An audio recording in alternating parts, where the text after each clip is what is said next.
नमस्कार खबरां दे इस बुलेटिन विच तुहाडा स्वागत है। मैं हां तरनजीत कौर। पहला पेश ने चुणवीआं खबरां। रक्षा मंत्री राजनाथ सिंह अनुसार देश की हथियारबंद सेना सरहद ते अपनी ड्यूटी तो इलावा हर स्थिति का मुकाबला करन दे समर्थ।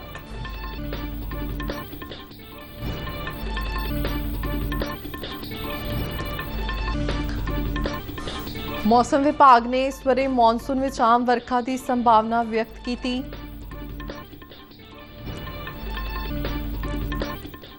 शहरी हवाबाजी महानिदेशालय वालों उड़ान दौरान यात्रियों के गलत व्यवहार बारे हवाई कंपनियों को दिशा निर्देश जारी।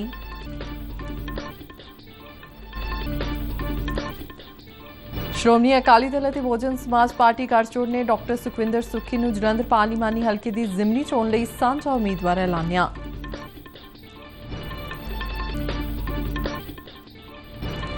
ते एशियाई कुश्ती चैंपीयनशिप विच भारतीय पहलवान विकास ने कांसे का तमगा जित्या। ते हुण खबरां विस्तार नाल। रक्षा मंत्री राजनाथ सिंह ने कहा कि देश की हथियारबंद सेना सरहद ते अपनी ड्यूटी तो इलावा हर स्थिति का मुकाबला करने दे समर्थ है। उन्होंने कहा कि भारतीय हथियारबंद सेनावां अपनी प्रतिबद्धता ते अनुशासन लई विश्व में सब तो उत्तम उदाहरण है। राजनाथ सिंह अज नवी दिल्ली विच केंद्रीय सैनिक बोर्ड की बैठक विच हथियारबंद बलों के साबका सैनिकों को संबोधित कर रहे सन। उन्होंने कोविड महामारी दौरान समाज की सेवा करने साबका सैनिकों के निस्वार्थ यत्नां की शलाघा की थी। आप लोगों को याद होगा कि जब हमारा देश कोविड के संकट से गुजर रहा था तो सेनाएं तो देश विदेश में सहायता के लिए जुटी ही थीं। राज्य सैनिक बोर्ड से हमारे वेटरन्स भी बड़ी संख्या में दवाइयों, वेंटिलेटर्स, ऑक्सीजन और अन्य प्रकार की राहत सामग्री के साथ देश के कोने कोने में अपनी बहुत ही महत्वपूर्ण भूमिका का वे निर्वाह कर रहे थे। यह कोई छोटी बात नहीं थी और मुझे बहुत अच्छा लगा था जब मुझे इसके बारे में जानकारी दी गई थी। रक्षा मंत्री ने कहा कि कुछ राज्यों ने साबका सैनिकों लई नवीं नौकरियां पैदा करने लई नवीं पहलकदमियां कीतियां ने। हालांकि इस विच होर बहुत कुछ करन दी लोड़ है।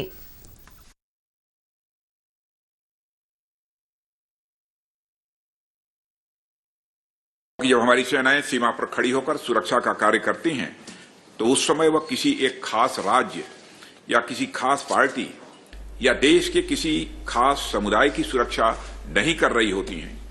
और ऐसे में जब हमारे सैनिक सर्विसेज से एग्जिट होकर सोसाइटी में वह वापस आते हैं तो उनका गरिमामय जीवन इंश्योर करना निश्चित रूप से हम सबकी एक ज्वाइंट रिस्पांसिबिलिटी बनती है।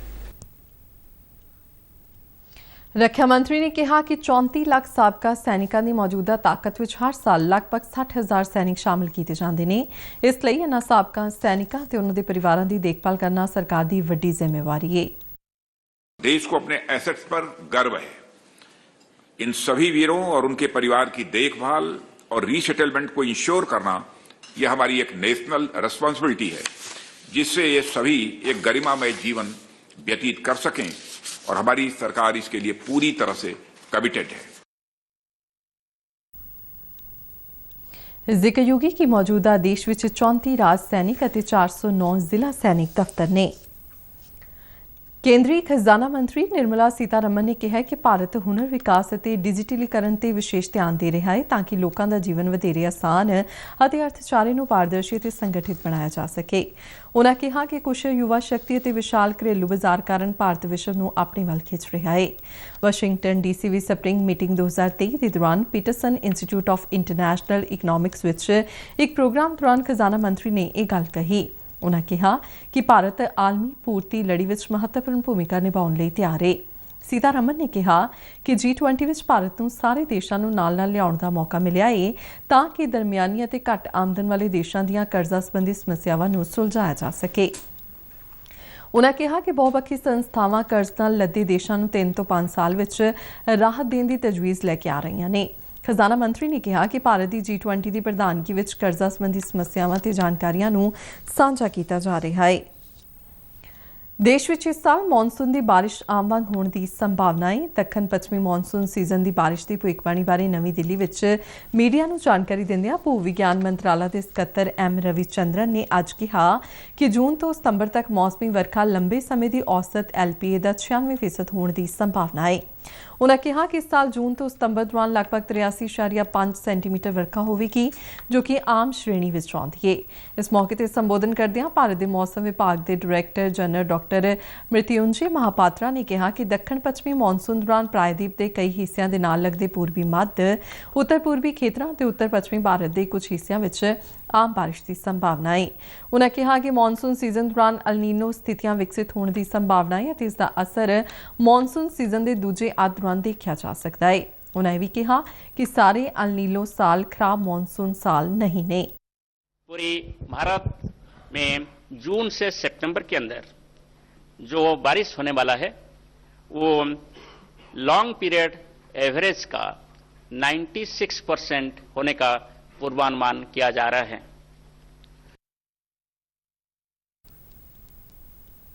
इस दौरान भारतीय मौसम विभाग ने अगले 4 दिनों में देश के कई हिस्सों में वध तो वध तापमान में 2 तो 4 डिग्री सैल्सीयस के वाधे की भविष्यवाणी की है। शहरी हवाबाजी महानिदेशालय ने उड़ान दौरान यात्रियों के गलत व्यवहार बारे हवाई कंपनियों को दिशा निर्देश जारी किए हैं। सारिया एयरलाइनों के संचालन प्रमुखों को सुझाव दिता गया कि वह अपने पायलटों, कैबिन क्रू और पोस्ट होल्डर को माड़ा व्यवहार करने वाले यात्रियों नाल ठीक तरीके नाल नजिठण लई जागरूक करन। महानिदेशालय ने अपने सुझाव विच कहा कि शहरी हवाबाजी नियमों के तहत हुल्लड़बाज यात्रियों नाल नजिठण लई एयरलाइनस वालों कार्रवाई करने के प्रबंध ने। DGCA ने कहा कि हाल ही के दिनों में उड़ान दौरान कुछ अजिहियां घटनावां होईयां ने जिन्हां विच पायलट और कैबिन क्रू मैंबर योग कार्रवाई करने में असफल रहे। जहाज विच सिगरेट नोशी, मादक पदार्थों के सेवन कारण माड़ा विहार करन, यात्रियों में मतभेद ते कदे-कदे गलत स्पर्श जां यौन उत्पीड़न वर्गियां घटनावां होंदियां ने। महानिदेशालय ने कहा कि अजिहियां घटनावां नाल जहाज संचालन की सुरक्षा नाल समझौता होने की संभावना रहिंदी है। कोविड लाग नाल नजिठण ਦੀਆਂ ਤਿਆਰੀਆਂ ਨੂੰ परखण ਲਈ ਕੀਤੇ ਜਾ ਰਹੇ 2 ਦਿਨਾਂ ਦੇਸ਼ਵਿਆਪੀ ਮੌਕ ਡਰਿਲ ਦਾ ਅੱਜ ਆਖਰੀ ਦਿਨ ਨੇ। ਕੱਲ ਤੋਂ ਸ਼ੁਰੂ ਹੋਈ ਇਸ ਮੌਕ ਡਰਿਲ ਤਹਿਤ ਅੱਜ ਵੀ ਦੇਸ਼ ਦੇ 94 ਹਸਪਤਾਲਾਂ ਵਿੱਚ ਕੋਵਿਡ-19 ਦੇ ਰੋਕਥਾਮ ਅਤੇ ਪ੍ਰਬੰਧਨ ਲਈ ਮੁਹੱਈਆ ਵਸੀਲਿਆਂ ਦਾ ਜਾਇਜ਼ਾ ਲਿਆ ਗਿਆ। इस दौरान इलाज संस्थावां विच कोविड-19 प्रबंधन तैयारी लई मुहैया बैड, एंबूलेंस, उपकरण, दवाइयां ते कार्यबल का निरीक्षण किया जा रहा है। इस दे नाल ही ऑक्सीजन पूर्ति उपकरणों ते जीवन रक्षक उपकरणों नूं मॉक ड्रिल करके उन्हां दी कार्यशीलता यकीनी की जा रही है। इस दौरान केंद्रीय सेहत और परिवार भलाई मंत्रालय अनुसार देश भर में 24 घंटिया दौरान कोरोना के 5,676 नवे मामले दर्ज किए गए हैं। उत्थे ही पिछले 24 घंटिया दौरान 3,761 मरीज इलाज करवा के तंदुरुस्त हो गए ने। इस तो बाद देश में रिकवरी रेट 98.73% हो गया है। उत्थे ही हफ्तावारी पॉजिटिविटी रेट 3.81% दर्ज किया गया है। इस दे नाल ही रोजाना पॉजिटिविटी रेट 2.88% दर्ज किया गया। देश में कोरोना के सरगर्म मामलों की गिनती 37,093 है।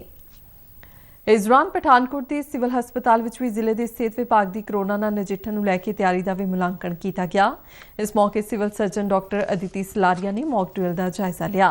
उन्होंने खुद जाके हस्पताल के आइसोलेशन वार्डां, वेंटीलेटरां ते होर उपकरणों का जायजा लिया। इस मौके उन्होंने कहा कि कोरोना मामलों के वाधे नूं नजिठण लई प्रशासन पूरी तरह तैयार है। चोण कमिशन ने आम आदमी पार्टी को राष्ट्रीय पार्टी का दर्जा प्रदान किया है। दूजे पासे कमिशन ने तृणमूल कांग्रेस, भारतीय कम्यूनिस्ट पार्टी और राष्ट्रवादी कांग्रेस पार्टी तो राष्ट्रीय पार्टी का दर्जा वापस ले लिया है। चोण कमिशन ने कल जारी अपने आदेश में कहा कि गुजरात में राजपद्धरी पार्टी के रूप में मानता तो बाद आम आदमी पार्टी दिल्ली, पंजाब और गोवा में भी मानता प्राप्त राजपद्धरी पार्टी बन गई है।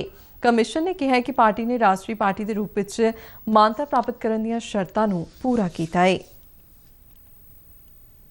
श्रोमणी अकाली दल और बहुजन समाज पार्टी गठजोड़ ने 2 बार बंगा के विधायक और सीनियर अकाली आगू डॉक्टर सुखविंदर सुक्खी को जलंधर पार्लीमानी हल्के की जिमनी चोण लई गठजोड़ का सांझा उम्मीदवार ऐलानिया है। इस गल का ऐलान करदियां अकाली दल के प्रधान सुखबीर सिंह बादल ने कहा कि डॉक्टर सुखविंदर सुक्खी को जलंधर सीट तो उम्मीदवार बनाने का फैसला सर्बसम्मति नाल लिया गया।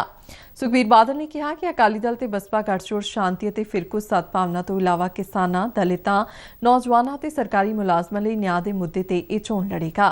जिक्रयोग है कि इस तो पहला कांग्रेस वालों साबका MP संतोख सिंह चौधरी की धर्मपत्नी करमजीत कौर चौधरी और आम आदमी पार्टी वालों हाल ही पार्टी में शामिल हुए साबका कांग्रेसी नेता सुशील कुमार रिंकू को अपना उम्मीदवार ऐलानिया गया है। जलंधर लोक सभा जिमनी चोण लई वोटां 10 मई को पुआईयां जाणगियां ते 13 मई को वोटां की गिणती होवेगी। ਭਾਰਤੀ ਜਨਤਾ ਪਾਰਟੀ ਦੇ ਕੌਮੀ ਬੁਲਾਰੇ ਜੈਵੀਰ ਸ਼ੇਰਗਿੱਲ ਨੇ ਕਿਹਾ ਕਿ ਆਮ ਆਦਮੀ ਪਾਰਟੀ ਵੱਲੋਂ ਪੰਜਾਬ ਵਿੱਚੋਂ ਨਸ਼ਿਆਂ ਨੂੰ ਖਤਮ ਕਰਨ ਦੇ ਵੱਡੇ ਦਾਅਵਿਆਂ ਦੇ ਬਾਵਜੂਦ ਸਮੱਸਿਆ ਅਜੇ ਵੀ ਬਰਕਰਾਰ ਹੈ। ਚੰਡੀਗੜ੍ਹ ਤੋਂ ਜਾਰੀ ਇੱਕ ਪ੍ਰੈਸ ਬਿਆਨ ਵਿੱਚ ਉਨ੍ਹਾਂ ਕਿਹਾ ਕਿ ਪਿਛਲੇ 10 ਮਹੀਨਿਆਂ ਵਿੱਚ ਨਸ਼ੇ ਦੀ ਓਵਰਡੋਜ਼ ਕਾਰਨ ਸੂਬੇ ਵਿੱਚ 200 ਦੇ ਕਰੀਬ ਲੋਕਾਂ ਦੀ ਮੌਤ ਹੋ ਚੁੱਕੀ ਹੈ। ਉਨ੍ਹਾਂ ਕਿਹਾ ਕਿ ਜਨਵਰੀ ਵਿੱਚ ਜਲੰਧਰ ਦੇ ਇੱਕ ਨਸ਼ਾ ਵਿਰੋਧੀ ਕਾਰਕੁਨ ਲੰਬੜਦਾਰ ਰਾਮ ਗੋਪਾਲ ਦੇ ਕਤਲ ਦੀ ਦੁਖਦਾਈ ਘਟਨਾ ਤੋਂ ਸਾਫ਼ ਜ਼ਾਹਿਰ ਹੁੰਦਾ ਹੈ ਕਿ ਨਸ਼ਾ ਤਸਕਰਾਂ ਵਿੱਚ ਪੁਲਿਸ ਦਾ ਕੋਈ ਡਰ ਨਹੀਂ ਹੈ।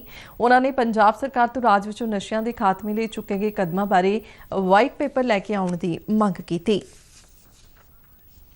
ਪੰਜਾਬ ਦੇ ਮੁੱਖ ਸਕੱਤਰ ਵਿਜੇ ਕੁਮਾਰ ਜੰਜੂਆ ਨੇ ਦੱਸਿਆ ਕਿ ਜਲ ਸਰੋਤ ਵਿਭਾਗ ਵੱਲੋਂ ਨਰਮਾ ਕਿਸਾਨਾਂ ਦੀ ਮੰਗ ਅਨੁਸਾਰ ਅਪ੍ਰੈਲ ਮਹੀਨੇ ਵਿੱਚ ਨਹਿਰੀ ਪਾਣੀ ਮੁਹੱਈਆ ਕਰਵਾਉਣ ਲਈ ਪੂਰੀ ਤਿਆਰੀ ਕਰ ਲਈ ਗਈ ਹੈ। ਚੰਡੀਗੜ੍ਹ ਵਿੱਚ ਪੰਜਾਬ ਸਿਵਲ ਸਕੱਤਰੇਤ ਵਿਖੇ ਜਲ ਸਰੋਤ, ਖੇਤੀਬਾੜੀ, ਸਕੂਲ ਸਿੱਖਿਆ ਤੇ ਪੁਲਿਸ ਵਿਭਾਗ ਦੇ ਅਧਿਕਾਰੀਆਂ ਨਾਲ ਉੱਚ ਪੱਧਰੀ ਬੈਠਕ ਦੌਰਾਨ ਉਨ੍ਹਾਂ ਕਿਹਾ ਕਿ ਫਸਲੀ ਵਿਭਿੰਨਤਾ ਨੂੰ ਹੁਲਾਰਾ ਦੇਣ ਅਤੇ ਪਰਾਲੀ ਸਾੜਨ ਦੇ ਰੁਝਾਨ ਨੂੰ ਠੱਲ ਪਾਉਣ ਲਈ ਕਿਸਾਨਾਂ ਨੂੰ ਨਰਮਾ ਬੀਜਣ ਲਈ ਉਤਸ਼ਾਹਿਤ ਕੀਤਾ ਜਾ ਰਿਹਾ ਹੈ। ਕਿਸਾਨਾਂ ਨੂੰ ਨਹਿਰੀ ਪਾਣੀ ਦੀ ਵੱਧ ਵਰਤੋਂ ਕਰਨ ਲਈ ਜਾਗਰੂਕਤਾ ਅਭਿਆਨ ਵੀ ਸ਼ੁਰੂ ਕੀਤਾ ਜਾ ਰਿਹਾ ਹੈ। ਵਿਜੇ ਜੰਜੂਆ ਨੇ ਕਿਹਾ ਕਿ ਇਸ ਅਭਿਆਨ ਤਹਿਤ ਸਕੂਲ ਸਿੱਖਿਆ ਵਿਭਾਗ ਦੇ ਸਹਿਯੋਗ ਨਾਲ ਸਕੂਲਾਂ ਵਿੱਚ ਸਵੇਰ ਦੀ ਪ੍ਰਾਰਥਨਾ ਸਭਾ ਵਿੱਚ ਇਸ ਵਿਸ਼ੇ ਤੇ ਵਿਸ਼ੇਸ਼ ਲੈਕਚਰਾਂ ਤੋਂ ਇਲਾਵਾ ਲੇਖ ਮੁਕਾਬਲੇ, ਪੇਂਟਿੰਗ ਅਤੇ ਭਾਸ਼ਣ ਮੁਕਾਬਲੇ ਕਰਵਾਉਣ ਲਈ ਕਿਹਾ ਗਿਆ ਹੈ ਤਾਂ ਜੋ ਧਰਤੀ ਹੇਠਲੇ ਪਾਣੀ ਦੀ ਸੰਭਾਲ ਸੰਬੰਧੀ ਵਿਦਿਆਰਥੀਆਂ ਰਾਹੀਂ ਆਮ ਲੋਕਾਂ ਨੂੰ ਜਾਗਰੂਕ ਕੀਤਾ ਜਾ ਸਕੇ। ਸਿਹਤ ਵਿਭਾਗ ਪੰਜਾਬ ਵੱਲੋਂ ਸਵੱਛ ਭਾਰਤ ਮਿਸ਼ਨ ਤਹਿਤ ਸੂਬਾ ਪੱਧਰੀ ਕਾਇਆਕਲਪ ਅਵਾਰਡ ਪ੍ਰੋਗਰਾਮ ਦੌਰਾਨ ਫਤਿਹਗੜ੍ਹ ਸਾਹਿਬ ਦੀਆਂ ਸਿਹਤ ਸੰਸਥਾਵਾਂ ਨੂੰ ਮਿਆਰੀ ਸਹੂਲਤਾਂ ਉਪਲਬਧ ਕਰਵਾਉਣ ਲਈ civil surgeon doctor Davinderjit Kaur ਦੀ ਅਗਵਾਈ ਵਿੱਚ ਸਿਹਤ ਤੇ ਪਰਿਵਾਰ ਭਲਾਈ ਮੰਤਰੀ ਡਾਕਟਰ ਬਲਬੀਰ ਸਿੰਘ ਵੱਲੋਂ ਸਨਮਾਨਿਤ ਕੀਤਾ ਗਿਆ। ਇਸ ਮੌਕੇ ਤੇ ਹਸਪਤਾਲਾਂ ਵਿੱਚ ਮਰੀਜ਼ਾਂ ਨੂੰ ਮਿਲ ਰਹੀਆਂ ਸਿਹਤ ਸਹੂਲਤਾਂ ਤੇ ਸਵੱਛਤਾ ਦੇ ਆਧਾਰ ਤੇ ਚੰਗਾ ਕੰਮ ਕਰਨ ਵਾਲੀਆਂ ਜ਼ਿਲ੍ਹਾ ਫਤਿਹਗੜ੍ਹ ਸਾਹਿਬ ਦੀਆਂ ਸਿਹਤ ਸੰਸਥਾਵਾਂ ਜਿਨ੍ਹਾਂ ਵਿੱਚ ਜ਼ਿਲ੍ਹਾ ਹਸਪਤਾਲ ਫਤਿਹਗੜ੍ਹ ਸਾਹਿਬ, ਸਿਵਲ ਹਸਪਤਾਲ ਮੰਡੀ ਗੋਬਿੰਦਗੜ੍ਹ, CSC ਚਨਾਰਥਲ ਕਲਾਂ, ਅਮਲੂ, ਖੇੜਾ ਤੇ ਬੱਸੀ ਪਠਾਣਾ ਨੂੰ ਕਾਇਆਕਲਪ ਪ੍ਰੋਗਰਾਮ ਦੌਰਾਨ ਸਨਮਾਨਿਤ ਕੀਤਾ ਗਿਆ। ਹਿੰਦ ਦੀ ਚਾਦਰ ਨੌਵੀਂ ਪਾਤਸ਼ਾਹੀ ਸਾਹਿਬ ਸ੍ਰੀ ਗੁਰੂ ਤੇਗ ਬਹਾਦਰ ਸਾਹਿਬ ਜੀ ਦਾ 402 ਸਾਲਾ ਪ੍ਰਕਾਸ਼ ਪੁਰਬ ਦੁਨੀਆ ਭਰ ਵਿੱਚ ਵਸਦੀ ਨਾਨਕ ਨਾਮ ਲੇਵਾ ਸੰਗਤ ਵੱਲੋਂ ਅਥਾਹ ਸ਼ਰਧਾ ਤੇ ਸਤਿਕਾਰ ਨਾਲ ਮਨਾਇਆ ਜਾ ਰਿਹਾ ਹੈ। ਇਸ ਮੌਕੇ ਗੁਰੂ ਸਾਹਿਬ ਦੇ ਜਨਮ ਅਸਥਾਨ ਗੁਰਦੁਆਰਾ ਗੁਰੂ ਕੀ ਮਹਿਲ ਅਤੇ ਸੱਚਖੰਡ ਸ੍ਰੀ ਹਰਿਮੰਦਰ ਸਾਹਿਬ ਵਿਖੇ ਅਨੇਕਾਂ ਵਿਸ਼ੇਸ਼ ਸਮਾਗਮ ਕਰਵਾਏ ਗਏ। ਗੁਰਦੁਆਰਾ ਗੁਰੂ ਕੀ ਮਹਿਲ ਵਿਖੇ ਸ੍ਰੀ ਅਖੰਡ ਪਾਠ ਸਾਹਿਬ ਜੀ ਦੇ ਭੋਗ ਪਾਏ ਗਏ। ਉਪਰੰਤ ਹਜ਼ੂਰੀ ਰਾਗੀ ਜਥਿਆਂ ਵੱਲੋਂ ਗੁਰਬਾਣੀ ਕੀਰਤਨ ਨਾਲ ਸੰਗਤਾਂ ਨੂੰ ਨਿਹਾਲ ਕੀਤਾ ਗਿਆ। ਪ੍ਰਕਾਸ਼ ਪੁਰਬ ਦੇ ਸੰਬੰਧ ਵਿੱਚ ਸ੍ਰੀ ਹਰਿਮੰਦਰ ਸਾਹਿਬ, ਸ੍ਰੀ ਅਕਾਲ ਤਖ਼ਤ ਸਾਹਿਬ ਅਤੇ ਗੁਰਦੁਆਰਾ ਬਾਬਾ ਅਟਲ ਰਾਏ ਵਿਖੇ ਸਵੇਰੇ 9 ਵਜੇ ਤੋਂ ਦੁਪਹਿਰ 12 ਵਜੇ ਤੱਕ ਪਵਿੱਤਰ ਜਲੋਸ ਸੰਗਤਾਂ ਦੇ ਦਰਸ਼ਨਾਂ ਲਈ ਸਜਾਏ ਗਏ। ਉਧਰ ਮੰਜੀ ਸਾਹਿਬ ਦੀਵਾਨ ਹਾਲ ਵਿੱਚ ਵਿਸ਼ੇਸ਼ ਧਾਰਮਿਕ ਦੀਵਾਨ ਸਜਾਏ ਗਏ ਜਿਨ੍ਹਾਂ ਵਿੱਚ ਪੰਥ ਪ੍ਰਸਿੱਧ ਰਾਗੀ, ਢਾਡੀ ਤੇ ਕਵਿਸ਼ਰੀ ਜਥਿਆਂ ਨੇ ਸੰਗਤਾਂ ਨੂੰ ਇਲਾਹੀ ਬਾਣੀ ਦੇ ਰਸ ਨਾਲ ਜੋੜਿਆ ਅਤੇ ਇਤਿਹਾਸ ਤੋਂ ਜਾਣੂ ਕਰਵਾਇਆ। ਦੇਸ਼ ਵਿਦੇਸ਼ਾਂ ਤੋਂ ਲੱਖਾਂ ਸ਼ਰਧਾਲੂਆਂ ਨੇ ਗੁਰਦੁਆਰਾ ਗੁਰੂ ਕੀ ਮਹਿਲ ਅਤੇ ਸ੍ਰੀ ਹਰਿਮੰਦਰ ਸਾਹਿਬ ਵਿਖੇ ਨਤਮਸਤਕ ਹੋ ਕੇ ਗੁਰੂ ਘਰ ਦਾ ਆਸ਼ੀਰਵਾਦ ਲਿਆ। ਇਸ ਦੌਰਾਨ ਗੁਰਦੁਆਰਾ ਗੁਰੂ ਕੀ ਮਹਿਲ ਅਤੇ ਸ੍ਰੀ ਹਰਿਮੰਦਰ ਸਾਹਿਬ ਵਿਖੇ ਫੁੱਲਾਂ ਦੀ ਸਜਾਵਟ ਕੀਤੀ ਗਈ ਜੋ ਸੰਗਤਾਂ ਦੀ ਵੱਡੀ ਖਿੱਚ ਦਾ ਕੇਂਦਰ ਬਣੀ। ਸ਼ਾਮ ਵੇਲੇ ਸ੍ਰੀ ਹਰਿਮੰਦਰ ਸਾਹਿਬ ਅਤੇ ਗੁਰੂ ਕੀ ਮਹਿਲ ਵਿਖੇ ਦੀਪਮਾਲਾ ਤੇ ਵਾਤਾਵਰਣ ਪੱਖੀ ਆਤਿਸ਼ਬਾਜ਼ੀ ਕੀਤੀ ਜਾਵੇਗੀ। ਭਜ ਲੈਣਾ ਭਜ ਲੈਣਾ ਭਜ ਲੈਣਾ ਭਜ ਲੈ ਨਾਮ ਮੁਰਾ ਭਜ ਲੈ ਨਾਮ ਮੁਰਾ। ਦਰਬਾਰ ਸਤਿਗੁਰੂ ਬੰਦੀ ਛੋੜ ਈਸ਼ਰਦਾਸ ਮਹਾਰਾਜ ਜਗਤਪੁਰ ਵਿਖੇ ਅੱਜ ਸੰਤ ਅਮਰੀਕ ਦਾਸ ਜੀ ਦੀ ਯੋਗ ਅਗਵਾਈ ਹੇਠ ਬ੍ਰਹਮਲੀਨ ਸੰਤ ਅਰਜਨ ਦਾਸ ਜੀ ਦੀ 52ਵੀਂ ਬਰਸੀ ਨੂੰ ਸਮਰਪਿਤ 35ਵਾਂ ਸੰਤ ਸਮਾਗਮ ਸ਼ਰਧਾਪੂਰਵਕ ਕਰਵਾਇਆ ਗਿਆ। ਇਸ ਮੌਕੇ ਡਾਕਟਰ ਬਖਸ਼ੀਸ਼ ਸਿੰਘ ਅਤੇ ਡਾਕਟਰ ਚਰਨਜੀਤ ਸਿੰਘ ਵੱਲੋਂ ਮੁਫਤ ਜਨਰਲ ਮੈਡੀਕਲ ਅਤੇ ਅੱਖਾਂ ਦੀ ਜਾਂਚ ਦਾ ਮੁਫਤ ਕੈਂਪ ਲਗਾਇਆ ਗਿਆ ਜਿਸ ਦਾ ਉਦਘਾਟਨ ਸੰਤ ਅਮਰੀਕ ਦਾਸ, ਸੰਤ ਇੰਦਰ ਦਾਸ, ਸਵਾਮੀ ਵਿਨੈ ਮੁਨੀ ਅਤੇ ਬਾਬਾ ਮੱਖਣ ਸਿੰਘ ਵੱਲੋਂ ਸਾਂਝੇ ਤੌਰ ਤੇ ਕੀਤਾ ਗਿਆ। ਇਸ ਦੌਰਾਨ 400 ਦੇ ਕਰੀਬ ਮਰੀਜ਼ਾਂ ਦਾ ਮੁਫਤ ਚੈੱਕਅਪ ਕੀਤਾ ਗਿਆ ਅਤੇ ਮੁਫਤ ਦਵਾਈਆਂ ਦਿੱਤੀਆਂ ਗਈਆਂ। ਵੱਖ-ਵੱਖ ਸੰਪਰਦਾਵਾਂ ਤੋਂ ਆਏ ਸੰਤਾਂ ਮਹਾਂਪੁਰਸ਼ਾਂ ਨੇ ਆਪਣੇ ਵਚਨਾਂ ਤੇ ਪ੍ਰਵਚਨਾਂ ਰਾਹੀਂ ਸੰਤ ਅਰਜਨ ਦਾਸ ਜੀ ਨੂੰ ਸ਼ਰਧਾਂਜਲੀ ਭੇਂਟ ਕੀਤੀ। ਕੇਂਦਰੀ ਖੇਡ ਮੰਤਰੀ ਅਨੁਰਾਗ ਸਿੰਘ ਠਾਕੁਰ ਨੇ ਬੁਲੰਦ ਸ਼ਹਿਰ ਵਿੱਚ ਸਾਂਸਦ ਖੇਡ ਮੁਕਾਬਲੇ ਵਿੱਚ ਸ਼ਿਰਕਤ ਕਰਦਿਆਂ ਕਿਹਾ ਕਿ ਮੋਦੀ ਸਰਕਾਰ ਦੇ ਕਾਰਜਕਾਲ ਦੌਰਾਨ ਖੇਡਾਂ ਦੀ ਦਿਸ਼ਾ ਵਿੱਚ ਵਿਲੱਖਣ ਕ੍ਰਾਂਤੀ ਦੇਖਣ ਨੂੰ ਮਿਲੀ ਹੈ। ਉਨ੍ਹਾਂ ਕਿਹਾ ਕਿ ਮੋਦੀ ਸਰਕਾਰ ਖਿਡਾਰੀਆਂ ਦੇ ਰਹਿਣ, ਖਾਣ ਪੀਣ, ਦੇਸ਼ ਵਿਦੇਸ਼ ਵਿੱਚ ਸਿਖਲਾਈ ਦਾ सारा खर्च चुक दिए। नरेंद्र मोदी जी की सरकार ने 2014 में आते ही खेलों को प्राथमिकता देने की शुरुआत कर दी और उसका लाभ क्या मिला। आज देखिए खिलाड़ियों को जो एलीट ग्रुप में आ जाते हैं उनके रहने की, खाने की, ट्रेनिंग की, देश की, विदेश की सारा खर्चा मोदी सरकार उठाती है, करोड़ों रुपए। और सारा खर्चा बोर्डिंग लॉजिंग ट्रेनिंग का तो उठाती है, 6 लाख रुपया साल का जेब खर्च भी खिलाड़ियों को देने का काम करती है।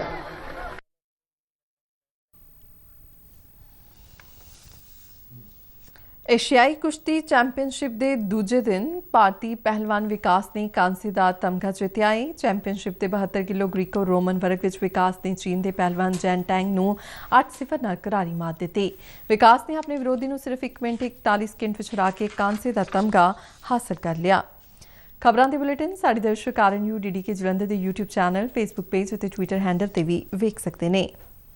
तो बुलेटिन के अखीर में चुनवियां खबरां एक बार फिर तो। रक्षा मंत्री राजनाथ सिंह अनुसार देश की हथियारबंद सेना सरहद से अपनी ड्यूटी तो इलावा हर स्थिति का मुकाबला करने दे समर्थ।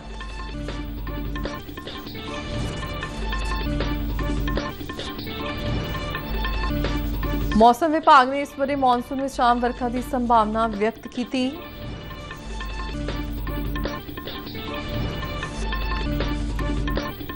शहरी हवाबाजी महानिदेशालय वालों उड़ान दौरान यात्रियों के गलत व्यवहार बारे हवाई कंपनियों को दिशा निर्देश जारी।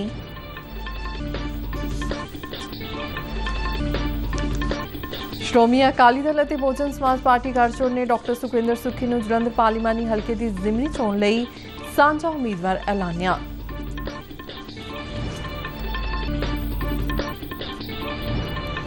एशियाई कुश्ती चैंपीयनशिप में भारतीय पहलवान विकास ने कांसे का तमगा जित्तिया। इस नारी खबरों का बुलेटिन खत्म होया। इजाजत दियो, नमस्कार।